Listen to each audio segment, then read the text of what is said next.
안녕하세요. 72세 된 강혜자입니다. 30년 넘게 병원에서 간호사로 일했던 사람이 지금은 며느리 집 골방에 앉아서 이런 사연을 쓰고 있습니다. 제가 22살에 시립종합병원에 들어가서 60세에 정년퇴직할 때까지 38년 동안 간호사로 살았어요. 처음엔 그냥 간호사였다가 나중에는 수간호사까지 했으니까 그래도 제법 인정받고 살았죠. 그때만 해도 간호사라는 직업이 참 괜찮았거든요. 안정적이고 사람들한테 존경도 받고 월급도 공무원이니까 꾸준하게 나오고. 남편이 중학교 교사였는데 둘이 합쳐서 그 시절엔 꽤 잘 사는 축에 속했어요. 아들 민수 하나 키우면서 교육비도 충분히 되고 대학까지 보냈죠. 그땐 정말 행복했어요. 환자들한테는 강 간호사 참 친절하다 소리 듣고 집에서는 시어머니가 우리 며느리 간호사야 하면서 자랑하고 병원에서도 후배들이 저를 많이 따랐어요. 신입 간호사들 들어오면 제가 직접 교육시키고 환자 돌보는 마음으로 해야 한다 그런 말 자주 했거든요. 그렇게 38년을 일하고 정년퇴직했는데 그때까지만 해도 좋았어요. 공무원 연금도 월 180만 원씩 나오고 예금도 제법 모아놨고 남편하고 둘이서 여행도 다니고 가끔 병원 후배들이랑 만나서 밥도 먹고 그런 평범한 노후를 보내고 있었죠. 그런데 3년 전이었나 69살 때 일이 벌어졌어요. 그날 새벽에 화장실 가려고 일어났는데 갑자기 어지럽더라고요. 그대로 쓰러져 버렸어요. 아들이 출근하려고 나오다가 저를 발견하고는 급하게 119 불러서 병원에 갔는데 경미한 뇌졸중이라고 하더라고요. 다행히 크게 후유증은 없었는데 왼쪽 다리가 좀 불편해졌어요. 보행기 짚고 다녀야 하는 정도로. 3개월 입원해 있다가 퇴원할 때 아들 며느리가 와서 그러더라고요. 어머니 우리 집에서 같이 사시죠. 그때는 고마웠어요. 혼자 살기엔 좀 불안하기도 했고 아들 며느리가 그래도 챙겨주겠다고 하니까. 그런데 막상 며느리 집에서 살아보니 완전히 다르더라고요. 처음 한두 달은 그래도 괜찮았어요. 며느리가 미영이인데 그래도 나름 신경 써주는 것 같았거든요. 그런데 시간이 지날수록 한숨 쉬는 소리가 점점 커지더라고요. 아휴 또 어디 아프시다고. 병원 모시고 가야 하나. 약값도 만만찮네. 이런 소리를 대놓고 해요. 제가 연금 180만 원 나오는 거 다 생활비로 드리고 용돈으로 50만 원씩 더 드리는데도 미영이가 마트에서 계산원으로 일하거든요. 하루 6시간씩 주 5일 나가서 월 120만 원 정도 벌어와요. 민수는 건설회사 현장 소장으로 350만 원 정도. 둘이 합쳐서 470만 원인데 전세자금 대출 이자가 월 60만 원, 생활비 280만 원 정도 나가니까 제가 드리는 돈까지 합치면 여유는 있거든요. 그런데도 자꾸 돈 때문에 그런 소리를 해요. 가끔 아들한테 그런 얘기해도 엄마 그냥 넘어가세요 이런 식이에요. 갈등을 싫어하는 성격이라 그런지 아내 편만 드는 것 같더라고요. 그러면서 점점 미영이가 노골적으로 변하기 시작했어요. 밥도 차려놓고는 식사하세요 하고 끝. 예전엔 그래도 어머님 뭐 드시고 싶은 거 있으세요? 이랬는데 세탁도 따로 하고 청소할 때도 제 방은 대충 걸레질만. 그러다가 작년부터는 아예 대놓고 그런 소리를 해요. 친구들하고 전화하면서 시어머니가 빨리 좀 돌아가셨으면 좋겠어. 언제까지 모시고 살아야 하는지 모르겠네. 이런 소리를 제가 다 들리게 해요. 처음에는 설마 일부러 그런 건 아니겠지 했는데 점점 확신이 들더라고요. 일부러 제가 들으라고 하는 거예요. 가장 충격적이었던 건 친구들하고 통화하면서 이런 말을 하더라고요. 시어머니가 죽으면 우리가 행복할 텐데. 그 연금도 없어지고 방도 하나 생기고 애들 공부방으로 쓸 수 있잖아. 이 말을 들었을 때 정말 가슴이 무너지는 것 같았어요. 38년 동안 환자들 돌보고 살아온 사람을 그냥 짐으로만 보고 있다는 거죠. 그날 밤에 혼자 얼마나 울었는지 몰라요. 내가 왜 이런 취급을 받아야 하나 하면서. 그러다가 더 가관인 게 병원에서 후배들이 문병 오겠다고 연락이 왔을 때였어요. 제가 중풍 걸린 걸 뒤늦게 안 후배들이 선배님 저희가 문병 가도 될까요? 하고 전화를 했거든요. 그런데 미영이가 그 전화를 받고는 어머님 상태가 안 좋으셔서 면회 받기 어려워요. 나중에 좀 나아지시면 연락드릴게요. 이렇게 말하고 끊어버렸어요. 그리고는 저한테 와서 어머님 병원 사람들 오면 창피하잖아요. 집이 좁고 지저분한데 무슨 면목으로 사람들을 불러요? 이렇게 말하는 거예요. 그때 정말 화가 났어요. 38년 동안 같이 일한 동료들을 창피해서 못 만나게 한다는 거잖아요. 그리고 며칠 뒤에도 또 후배가 전화를 했는데 이번엔 아예 대놓고 그러더라고요. 병원 사람들이 자꾸 연락 오는데 어머님이 옛날 얘기만 하고 그러실까봐 걱정돼요. 치매 기운도 있으신 것 같고. 치매 기운이라니. 저는 멀쩡한데 무슨 치매예요. 그 순간 정말 결심했어요. 이렇게 살면 안 되겠다. 그래서 미영이 몰래 예전에 같이 일했던 후배한테 전화를 했어요. 김영숙이라고 지금은 수간호사로 있는 후배인데. 영숙아, 나 혜자야. 그랬더니 영숙이가 얼마나 반가워하는지. 선배님, 왜 이렇게 연락이 없으셔서 걱정했어요. 문병 가려고 했는데 며느님이 안 된다고 하셔서. 그래서 제가 솔직하게 다 얘기했어요. 어떻게 살고 있는지, 며느리가 어떤 식으로 대하는지. 영숙이가 화를 내더라고요. 선배님, 그게 무슨 말이에요? 선배님이 얼마나 존경받는 분인데 그런 대우를 받으시면 어떡해요? 그리고 며칠 뒤에 영숙이가 간호사 동기들 몇 명이랑 같이 집으로 왔어요. 미영이가 얼굴이 하얗게 질리더라고요. 갑자기 사람들이 오니까 당황한 거죠. 후배들이 오자마자 선배님 그동안 어떻게 지내셨어요? 하면서 정말 진심으로 반갑다고 하더라고요. 그런데 미영이 태도를 보니까 정말 예의가 없어요. 안녕하세요 인사는커녕 갑자기 오시면 어떡해요 이런 식으로. 후배들이 가져온 과일이며 음식이며 받기는 받으면서도 표정이 영 아니에요. 그리고 후배들이랑 얘기하는데 옆에서 자꾸 끼어들면서 시간 재촉해요. 어머님 드실 약 시간이에요. 너무 오래 앉아 계시면 다리 아프세요. 이런 식으로 빨리 보내려고 하더라고요. 후배들도 눈치가 있으니까 선배님 저희는 이만 가볼게요 하고 일어났는데 나가면서 영숙이가 제 귀에 조용히 속삭이더라고요. 선배님 이상하네요. 며느님이 왜 저래요? 그날 저녁에 영숙이가 전화를 했어요. 선배님 오늘 며느님 태도 보니까 정말 이상해요. 혹시 평소에도 그런 식으로 대하세요? 그래서 저도 더 이상 숨길 게 없다고 생각하고 다 털어놓았어요. 빨리 죽었으면 좋겠다는 말까지 들었다고. 문병 오는 것도 창피하다고 막았다고. 영숙이가 정말 화를 내더라고요. 선배님 그게 말이 돼요? 선배님이 얼마나 훌륭한 분인데. 우리 병원에서 아직도 선배님 얘기 나오는데. 그리고 며칠 뒤에 또 연락이 왔어요. 병원 사람들이 다 알게 됐다는 거예요. 영숙이가 화가 나서 병원 간호사들한테 다 얘기했다는 거죠. 우리 선배님이 며느리한테 얼마나 학대받고 계시는지 알아요? 그래서 병원에서 난리가 났대요. 다들 화를 내면서 그런 며느리가 어디 있느냐 하고. 그리고 마침 영숙이 남편이 미영이가 일하는 마트 근처 회사에 다니는데 그 동네는 좁으니까 금세 소문이 퍼졌나 봐요. 마트 계산원 박미영이가 시어머니를 학대한다더라. 이런 소문이 동네에 퍼진 거예요. 미영이가 마트에서 일할 때 사람들이 수근수근 거리는 걸 느꼈나 봐요. 집에 와서는 저한테 화를 내더라고요. 어머님이 병원 사람들한테 뭔 얘기를 하신 거예요? 제가 동네에서 어떻게 살라고요? 그래서 제가 말했어요. 미영아, 내가 나한테 어떻게 했는지 생각해봐. 빨리 죽었으면 좋겠다고 했잖아. 그랬더니 그게 언제적 얘기예요? 그냥 힘들어서 한 말이지. 이렇게 발뺌하더라고요. 하지만 이미 늦었죠. 병원에서는 선배 학대하는 며느리로 소문났고 동네에서도 다들 알게 됐고. 그러다가 영숙이가 정말 좋은 제안을 하나 해왔어요. 선배님, 저희 병원이랑 연계된 요양병원에서 신입 간병사들 교육 담당할 분을 찾고 있어요. 선배님 같은 경력이면 딱 맞을 것 같은데 한번 생각해 보세요. 처음에는 내가 이 나이에 뭘 했는데 생각해 보니까 이것도 기회더라고요. 38년 동안 쌓은 경험을 이제 막 시작하는 간병사들한테 전해주는 것도 의미 있잖아요. 그래서 일단 그 요양병원에 가봤어요.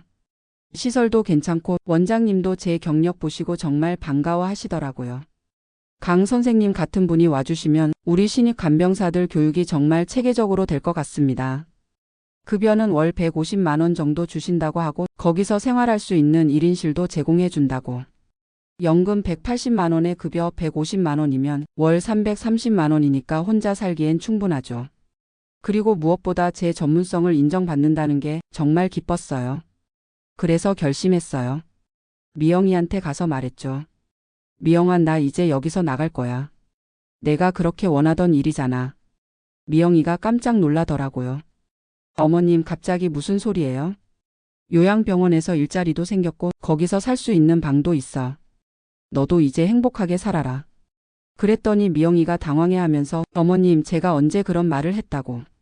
내가 친구들한테 전화하면서 시어머니가 죽으면 우리가 행복할 텐데 했잖아. 이제 죽지는 않았지만 나가니까 그것도 행복한 거 아니야? 미영이 얼굴이 새파랗게 질리더라고요. 민수한테도 따로 얘기했어요. 민수야, 엄마가 이제 독립해서 살 거야. 내 아내도 원하는 일이고 엄마도 새로운 일 할 수 있어서 좋아. 민수가 엄마 저희가 뭘 잘못했나요? 하더라고요. 잘못한 건 없어. 다만 엄마도 존중받고 살고 싶어. 38년 동안 간호사로 살았는데 그 경험을 살려서 마지막까지 의미 있게 살고 싶거든. 사실 민수는 나쁜 애가 아니에요. 그냥 갈등을 싫어해서 아내와 어머니 사이에서 눈치만 봤을 뿐이지. 그래서 이사 갈 때도 민수가 도와줬어요. 엄마 가끔 보러 올게요 하면서. 요양병원으로 이사한 지 벌써 6개월이 됐는데 정말 새로운 인생이에요. 아침 7시에 일어나서 8시에 아침 식사하고 9시부터 신입 간병사들 교육해요. 환자분들을 대할 때는 내 가족이라고 생각하고 돌봐드려야 해요. 그분들도 젊었을 때는 사회에서 열심히 살았던 분들이거든요. 이런 얘기를 하면 신입 간병사들이 정말 진지하게 들어요. 선생님, 그러면 어려운 환자분들은 어떻게 대해야 해요? 치매 환자분들이 말씀을 안 들으시면요? 이런 질문들에 대답해 주는 것도 보람 있고 38년 동안 병원에서 겪었던 일들을 이제 후배들한테 전해줄 수 있어서 정말 좋아요. 점심시간에는 여기 계신 다른 어르신들이랑 대화도 하고 오후에는 간병사들 실습 지도하고 저녁에는 제 방에서 TV도 보고 책도 읽고 무엇보다 눈치 안 보고 사는 게 이렇게 편한지 몰랐어요. 누군가 한숨 쉬는 소리 듣지 않아도 되고 빨리 죽었으면 이런 말 듣지 않아도 되고 대신 선생님 고맙습니다 하는 말을 매일 들어요. 간병사들이 교육받고 나서 선생님 덕분에 환자분들 어떻게 돌봐야 하는지 알겠어요 하고 환자분 가족들도 우리 어머니가 선생님한테 배운 간병사님한테 돌봄 받으니까 안심이에요 하고 이런 말 들을 때마다 아, 내가 아직도 사회에 도움이 되는 사람이구나 생각돼요. 미영이는 어떻게 지내는지 잘 모르겠어요. 민수가 한 달에 한 번 정도 와서 엄마 아내가 안부 전하래요 하긴 하는데 동네에서는 여전히 소문이 있나 봐요. 시어머니 학대했다더라 이런 얘기들. 마트에서 일하는 것도 좀 힘들어졌다고 민수가 얘기하더라고요. 사람들이 계산할 때 혹시 시어머니 학대한 그 사람이에요? 이런 식으로 물어본대요. 자업자득이죠. 남을 함부로 대하면 언젠가는 자기한테 돌아오는 거예요. 38년 동안 병원에서 일하면서 그런 경우를 많이 봤거든요. 환자분들을 함부로 대하는 보호자들, 결국은 다른 가족들한테도 외면당하더라고요. 반대로 끝까지 정성으로 돌보는 가족들은 나중에 복을 받더라고요. 제가 지금 여기서 새로운 인생을 살고 있는 것도 어떻게 보면 그동안 환자들 정성으로 돌봤던 게 이렇게 돌아온 건지도 몰라요. 요양병원 원장님이 그러시더라고요. 강 선생님 같은 분이 계시니까 우리 병원 분위기가 정말 좋아졌어요. 간병사들도 마음가짐이 달라지고. 그리고 얼마 전에는 정말 깜짝 놀랄 일이 있었어요. 제가 30년 전에 돌봤던 환자분 아들이 여기로 어머니를 모시고 오신 거예요. 그분이 저를 알아보시고는 어머, 강 간호사님 아니세요? 30년 전에 저희 아버지 돌봐주셨던. 그래서 옛날 얘기를 하는데 간호사님이 아버지를 정말 친자식처럼 돌봐주셨어요. 그때 간호사님 말씀이 아직도 기억나요.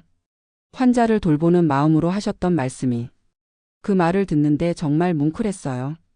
그분 어머니를 이곳에 모시면서 간호사님이 계시니까 안심이에요 하시더라고요. 이런 게 진짜 보람이죠. 30년이 지나도 기억해 주시고 신뢰해 주시고 미영이가 저한테 그렇게 했던 건가는 정말 천지 차이예요. 요즘은 병원에서 근무했던 후배들도 자주 와요. 영숙이는 일주일에 한 번씩은 와서 선배님 어떠세요? 재미있어요? 하고 다른 후배들도 돌아가면서 와서 옛날 얘기도 하고 근황도 나누고 선배님이 여기서 일하신다고 하니까 우리도 정말 자랑스러워요. 은퇴하고 나서도 전문성을 살려서 일하시니까. 이런 말들을 들으면 정말 제가 옳은 선택을 했구나 싶어요. 미영이 집에 있을 때는 매일이 눈치 보고 한숨 듣고 그런 나날이었는데 지금은 매일이 새로워요. 새로 들어오는 간병사들 만나면 이분들도 잘 가르쳐 드려야지 하는 마음이고 환자분들 가족 만나면 좋은 간병사님들이 돌봐드릴 거예요. 안심시켜드리고. 이런 게 진짜 노년의 보람이 아닐까 싶어요. 그리고 요즘 새로 깨달은 게 있어요. 가족이라는 게 꼭 혈연관계만은 아니구나 하는 거. 진짜 가족은 나를 존중해주고 내 존재를 소중히 여겨주는 사람들이더라고요. 여기 계신 어르신들이나 병원 후배들이나 간병사들이 저를 대하는 모습을 보면 이분들이 진짜 가족 같아요. 선생님, 오늘은 좀 어떠세요? 선생님 덕분에 많이 배웠어요. 선생님이 계셔서 든든해요. 이런 말들을 매일 들으니까 정말 살맛이 나요. 반면에 미영이는 3년 동안 저한테 고마운 말 한 번 제대로 한 적이 없어요. 연금 180만 원에 용돈 50만 원까지 드렸는데도 항상 불만이고 한숨이고. 그런 집에서 계속 살았으면 정말 우울증에 걸렸을 거예요. 지금 생각해 보니까 미영이가 저한테 그런 식으로 대한 이유가 있더라고요. 미영이는 고졸이고 저는 간호사. 미영이는 마트 계산원이고 저는 수간호사까지 했던 사람. 아마 내심 열등감이 있었을 거예요. 그래서 제가 아프고 나서 이제 나보다 못한 처지가 됐다 하면서 그런 식으로 대했던 것 같아요. 하지만 그렇다고 해서 사람을 그렇게 대하면 안 되죠. 나이 드신 분을 존중하는 것은 기본이고 더군다나 시어머니인데. 요즘 간병사들한테 교육할 때도 그런 얘기를 해요. 환자분들이 지금은 아프고 불편하시지만 젊었을 때는 다들 나름의 삶을 열심히 사셨던 분들이에요. 그분들의 과거를 존중하는 마음으로 돌봐드려야 해요. 그러면 간병사들이 선생님 말씀이 정말 맞네요. 저희도 나이 들면 저런 처지가 될 수 있으니까 지금부터 잘해드려야겠어요 하더라고요. 이런 교육을 하면서 저도 보람을 느끼고 간병사들도 마음가짐이 달라지고 정말 좋은 순환이 되고 있어요. 그리고 한 가지 더 좋은 점은 여기서는 제 의견을 존중해 준다는 거예요. 신입 간병사 교육 프로그램을 짤 때도 선생님 어떻게 하는 게 좋을까요? 하고 물어보고 환자분들 돌봄 방법에 대해서도 선생님 경험으로는 어떠세요? 하고 의견 구하고 미영이 집에서는 뭘 말해도 요즘 세상이 바뀌었는데 옛날 방식으로 하면 안 돼요 하면서 무시하기 바빴는데 여기서는 제 경험과 지식을 정말 소중히 여겨줘요. 38년 동안 쌓아온 노하우를 이제서야 제대로 활용할 수 있게 됐어요. 민수가 가끔 와서 엄마 미안해요. 그때 아내를 좀 더 잘 말렸어야 했는데 하더라고요. 민수야, 내 잘못은 아니야. 다만 앞으로는 누구든 함부로 대하지 마라. 특히 나이 드신 분들은 더욱 존중해야 해. 민수도 이제 좀 깨달은 것 같아요.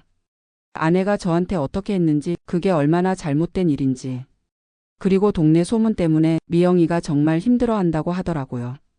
마트에서 일할 때마다 사람들 시선이 불편하고 아이들 학교에서도 너희 엄마가 할머니 학대했다며? 이런 소리 듣고 그래서 요즘은 집 밖으로 나가는 것도 꺼려한다고. 하지만 그것도 자기가 한 행동의 결과죠. 저한테는 3년 동안 그렇게 했으면서 이제 와서 힘들다고 하면 뭐예요. 물론 미영이가 진심으로 반성하고 사과한다면 용서할 마음은 있어요. 그게 어른의 도리니까. 하지만 아직까지는 그런 모습을 못 봤어요. 민수 통해서 안부 전한다는 말만 있을 뿐. 직접 와서 어머님 그동안 잘못했습니다 하고 진심으로 사과하는 모습은 못 봤어요. 아마 자존심이 상해서 그런 거겠죠. 하지만 저는 이제 상관없어요. 제 인생은 제가 책임지고 살겠어요. 72세에 새로운 인생을 시작한 거죠. 요양병원에서 일하면서 정말 많은 걸 배우고 있어요. 여러 가지 처지의 어르신들을 보면서 나는 그래도 건강하게 일할 수 있어서 다행이구나 하고 치매 걸리신 분들 보면 정신이 온전한 게 얼마나 감사한 일인가 하고 거동이 불편하신 분들 보면 보행기만 짚고도 걸을 수 있어서 고맙구나 하고 이런 감사함을 매일 느끼면서 살고 있어요. 그리고 간병사들이 정말 열심히 일하는 모습을 보면서 젊은 사람들에 대한 생각도 새로워졌어요. 요즘 젊은 사람들은 버릇없다 이런 생각을 했는데 여기서 일하는 젊은 간병사들은 정말 성실하고 착해요. 환자분들을 정말 정성으로 돌보고 제 교육도 열심히 듣고 젊은 사람들도 가르쳐주면 잘하는구나 하는 걸 알았어요. 미영이처럼 마음이 삐뚤어진 사람도 있지만 대부분의 사람들은 선하다는 걸 느꼈어요. 요즘은 병원에서 근무하던 시절보다 더 보람을 느끼고 있어요. 그때는 환자들 돌보는 게 일이었다면 지금은 후배들 가르치는 게 사명 같아요.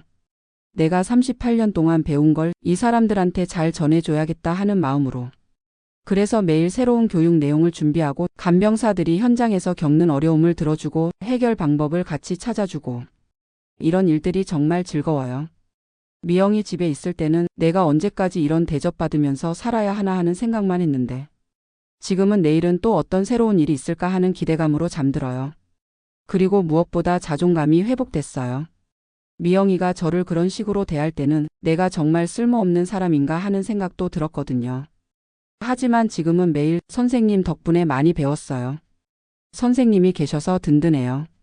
이런 말들을 듣다 보니까 내가 아직도 사회에 도움이 되는 사람이구나 하는 확신이 들어요. 72세에 이런 확신을 갖고 살 수 있다는 게 정말 감사한 일이에요. 만약에 미영이 집에서 계속 살았다면 아마 우울증에 걸려서 정말 빨리 늙어버렸을 거예요. 하지만 지금은 오히려 더 젊어진 것 같아요. 할 일이 있고 보람이 있으니까 매일 활기차게 살고 있거든요. 아침에 일어나면 오늘은 어떤 신입 간병사를 만날까? 어떤 새로운 걸 가르쳐 줄까? 이런 생각으로 하루를 시작해요. 미영이 집에서는 오늘은 또 무슨 소리를 들을까 하면서 우울하게 하루를 시작했는데 정말 천지 차이죠. 그래서 저와 비슷한 처지에 계신 어르신들한테 꼭 말해주고 싶어요. 자식들이나 며느리 사위들이 함부로 대해도 절대 굴복하지 마세요. 우리도 젊었을 때 열심히 살았던 사람들이고 나름의 경험과 지혜를 가진 사람들이에요. 그걸 인정받지 못하는 곳에서는 과감히 떠날 용기도 필요해요. 물론 쉽지 않죠. 자식 집 떠나는 게 어디 쉬운 일이에요. 하지만 존중받지 못하면서 사는 것보다는 혼자라도 당당하게 사는 게 낫다고 생각해요. 저처럼 늦은 나이에라도 새로운 일을 찾을 수 있어요. 오랫동안 쌓아온 경험이나 기술이 있다면 그걸 활용할 수 있는 곳이 분명히 있거든요. 간병사 일이 아니라도 육아 도우미나 가사 도우미 아니면 동네에서 하는 작은 일들이라도 돈을 많이 못 벌어도 상관없어요. 존중받으면서 일할 수 있다면 그게 더 소중한 거죠. 그리고 가족이라는 게 꼭 혈연 관계만이 아니라는 걸 알았어요. 진짜 가족은 나를 아껴주고 내 말에 귀 기울여주고 내 존재를 소중히 여겨주는 사람들이에요. 저한테는 병원 후배들이나 여기 요양병원 동료들이 미영이보다 더 가족 같아요. 혈연으로는 남이지만 진심으로 저를 걱정해주고 챙겨주거든요. 반대로 미영이는 법적으로는 며느리지만 저를 가족으로 대해준 적이 없어요. 그냥 부담스러운 존재, 빨리 없어졌으면 좋겠는 존재로만 봤죠. 그런 사람과는 억지로 가족 노릇할 필요가 없어요. 차라리 저를 진심으로 아껴주는 사람들과 진짜 가족처럼 지내는 게 훨씬 나아요. 요즘 민수가 가끔 와서 엄마 집으로 다시 오세요 하기도 해요. 하지만 저는 거절해요. 민수야, 엄마는 여기서 잘 지내고 있어. 내가 보고 싶으면 가끔 여기로 와라. 아직도 미영이는 제대로 된 사과를 안 했거든요. 진심으로 잘못했다고 인정하지도 않고. 그런 상황에서 다시 들어가면 또 똑같은 일이 반복될 게 뻔해요. 차라리 이렇게 떨어져 있으면서 서로 편하게 지내는 게 낫죠. 민수도 이제는 이해하는 것 같아요. 엄마가 여기서 일하면서 보람을 느끼시니까 그게 더 좋은 것 같아요 하더라고요. 그리고 간병사들한테 교육할 때 제 경험담을 들려주면서 항상 하는 말이 있어요. 환자분들을 돌볼 때는 그분들이 여러분의 부모님이라고 생각하세요. 나중에 여러분 부모님도 누군가의 돌봄을 받게 될 거예요. 그때 어떻게 대받기를 원하는지 생각해 보세요. 이런 말을 하면 젊은 간병사들이 정말 진지해져요. 선생님 말씀이 맞아요. 우리 부모님도 나이 들면 저런 처지가 될 텐데 누군가 함부로 대하면 정말 속상하겠어요. 이런 식으로 마음을 바꿔가고 있어요. 그래서 요즘 여기 환자분들이나 보호자분들이 간병사들이 예전보다 훨씬 친절해졌다고 하세요. 제가 하는 교육이 효과가 있는 것 같아서 정말 뿌듯해요. 미영이한테 받았던 상처를 이런 식으로 의미 있게 승화시키고 있는 거죠. 저 같은 피해자가 더 생기지 않도록 젊은 세대들을 잘 가르치는 것. 그게 제가 지금 할 수 있는 가장 가치 있는 일인 것 같아요. 앞으로 몇 년 더 이 일을 할 수 있을지 모르겠지만 건강이 허락하는 한 계속하고 싶어요. 제 경험을 필요로 하는 곳이 있고 저를 존중해주는 사람들이 있는 한. 72세에 새로 시작한 인생이지만 어떤 면에서는 지금이 제 인생에서 가장 보람찬 시기인 것 같아요. 미영이가 빨리 죽었으면 좋겠다고 했지만 저는 이제 더 오래 살고 싶어요. 할 일도 있고 꿈도 있거든요. 신입 간병사들을 더 많이 가르치고 더 좋은 교육 프로그램을 만들고 환자분들이 더 나은 돌봄을 받을 수 있게 하고 이런 일들을 하기 위해서라도 건강하게 오래 살고 싶어요. 그래서 미영이에게 마지막으로 하고 싶은 말이 있어요. 미영아, 내가 원하던 대로 나는 내 집을 나왔어. 하지만 죽지는 않았고 오히려 더 활기차게 살고 있어. 나중에 내가 나이 들었을 때 누군가한테 같은 대접 받지 않기를 바란다. 그리고 저와 비슷한 처지에 계신 모든 어르신들께 용기를 내시라고 말씀드리고 싶어요. 나이가 들어도 우리는 존중받을 권리가 있고 행복하게 살 권리가 있어요. 그 권리를 포기하지 마세요. 가족이라는 이름으로 함부로 대해도 참아야 한다. 그런 생각은 버리세요. 우리도 한때는 젊었고 열심히 살았고 나름의 가치가 있는 사람들이에요. 그걸 인정받지 못하는 곳에서는 과감히 새로운 길을 찾아 나서세요. 늦었다고 생각하지 마세요. 저도 72세에 새로운 인생을 시작했는데 정말 행복해요. 여러분도 분명히 할 수 있어요. 그리고 젊은 며느리들, 사위들에게도 말하고 싶어요. 시어머니, 시아버지는 여러분의 적이 아니에요. 한때는 사회에서 열심히 살았던 존경받을 만한 분들이에요. 지금은 나이가 들어서 불편하시지만 그분들도 젊었을 때는 여러분만큼 활기차게 사셨어요. 그런 분들을 함부로 대하면 언젠가는 그 대가를 치르게 될 거예요. 미영이처럼 동네에서 손가락질받게 될 수도 있고 나중에 본인이 나이 들었을 때 똑같은 대접을 받을 수도 있어요. 무엇보다 마음의 평화를 잃게 돼요. 남을 함부로 대하고 살면 본인도 행복할 수 없거든요. 반대로 어르신들을 정성으로 모시면 그 복이 자녀들에게도 돌아가요. 제가 병원에서 38년 동안 일하면서 그런 경우를 많이 봤거든요. 부모님 잘 모시는 가정의 아이들은 정말 예의 바르고 착하게 컸어요. 반대로 부모님 함부로 대하는 집 아이들은 부모한테도 버릇없이 구는 경우가 많더라고요. 아이들이 다 보고 있어요. 엄마 아빠가 할머니 할아버지한테 어떻게 하는지. 그걸 보고 자란 아이들은 나중에 부모한테도 똑같이 해요. 그러니까 지금이라도 마음을 고쳐 먹으세요. 어르신들을 존중하는 마음으로 대해주세요. 그게 여러분 자녀들을 위해서도 좋은 일이에요. 저는 이제 정말 편하네요. 아침에 일어나면 할 일이 있고 저를 기다리는 사람들이 있고 제 경험을 필요로 하는 곳이 있어요. 미영이 집에서는 매일이 눈치 보는 하루였는데 지금은 매일이 당당한 하루예요. 오늘은 또 어떤 보람 있는 일을 할까? 어떤 새로운 사람을 만날까? 이런 생각으로 하루를 시작해요. 그리고 제가 가르친 간병사들이 현장에서 잘하고 있다는 소식을 들을 때마다 정말 뿌듯해요. 선생님이 가르쳐 주신 대로 환자분을 가족처럼 돌봤더니 정말 좋아하세요. 이런 말을 들으면 제 인생이 헛되지 않았구나 싶어요. 38년 동안 환자들 돌보면서 배운 것들을 이제 후배들한테 전해주고 그 후배들이 또 다른 환자분들 잘 돌보고 이런 식으로 좋은 영향력이 계속 퍼져나가는 거죠. 미영이가 저한테 그렇게 했던 건가는 정말 대조적이에요. 미영이는 저를 통해서 부정적인 에너지만 퍼뜨렸지만 저는 지금 긍정적인 에너지를 퍼뜨리고 있어요. 어떤 게 더 의미 있는 삶인지는 너무나 분명하죠. 요양병원 원장님도 계속 말씀하세요. 선생님 같은 분이 있어서 정말 든든합니다. 건강하게 오래 일해주세요. 이런 말을 들으면 정말 살맛이 나요. 72세에도 누군가한테 필요한 사람이라는 게 얼마나 감사한 일인가요? 미영이 집에서는 빨리 없어졌으면 좋겠다는 취급받았는데 여기서는 건강하게 오래 있어달라는 소리를 들어요. 같은 사람인데 이렇게 다를 수가 있나 싶어요. 결국 어떤 사람들과 함께 하느냐에 따라서 인생이 완전히 달라지는 것 같아요. 저를 존중해주는 사람들과 함께 있으니까 매일이 행복하고 보람 있어요. 앞으로도 건강이 허락하는 한 이 일을 계속하고 싶어요. 그리고 언젠가 제가 정말 일을 못할 나이가 되면 그때는 후배들이 저를 돌봐줄 거라고 믿어요. 지금 제가 후배들한테 베푸는 마음이 언젠가는 저한테 돌아올 거라고. 그게 인생의 순리니까요. 미영이도 언젠가는 깨달을 거예요. 시어머니를 그렇게 대했던 게 얼마나 잘못된 일이었는지. 하지만 그때는 이미 늦었을 수도 있어요. 저는 이제 미영이의 사과를 기다리지 않아요. 제 인생은 제가 책임지고 행복하게 살 거거든요.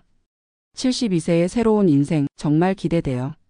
아직 할 일이 많고 만날 사람들도 많고 배울 것들도 많고 미영이가 죽었으면 좋겠다고 했지만 저는 더 오래 살면서 더 많은 의미 있는 일들을 하고 싶어요. 그게 제가 미영이한테 줄 수 있는 가장 멋진 복수인 것 같아요. 행복하게 당당하게 보람 있게 사는 것. 그래서 지금 이 순간이 제 인생에서 가장 행복한 시간일지도 몰라요. 감사합니다.